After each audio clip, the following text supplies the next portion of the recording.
Let's take a look at another plant, the bee orchid. I'm spoiling it for you this time by giving you the common name, but the bee orchid is named as such because its petals look like a bee. Specifically, it looks like a female bee. Apparently, I don't know what a female bee looks like, but male bees do. So basically, male bees see this plant, they recognize some patterns that kind of look like a female bee, and they get so unbelievably horny that they're forced to land on the flower. By the time the bee realizes that it's not a female bee, do bees realize things? I don't know if bees have the capacity to realize things. Well, regardless, whether the bee knows it or not, by the time it's done rubbing all up against its petals, it's already pollinated the plant.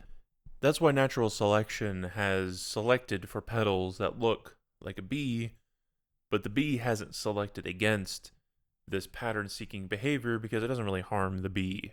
But the pattern-seeking behavior does make reproduction easier when the bee locks its eyes on a real live, sexy female bee. But it's important to recognize something, and that is that the bee orchid doesn't know that it looks like a bee, right? It doesn't know anything. It's a plant.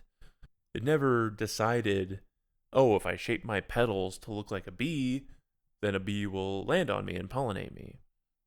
It just gradually changed over generations, and the orchids whose petals resembled the patterns of bees were more likely to reproduce.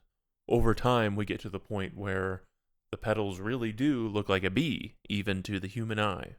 The orchid has no idea what bees look like or even what bees are. It just knows that it wants to get pollinated. What does any of this have to do with conspiracy theories? You're probably wondering at this point. Well, on the internet, we are the bees, and the algorithm is the orchid. We hear a lot about the algorithm, especially on YouTube and TikTok. Oh, the algorithm likes this and doesn't like this. But what is the algorithm? What does it do? All the algorithm does is it determines what you're shown next. That's it. If you're scrolling on TikTok, the next video that you see is determined by an algorithm. If you're watching this video on YouTube, you're seeing a list of videos on the side, or as you scroll down, of videos that the algorithm has selected to show you.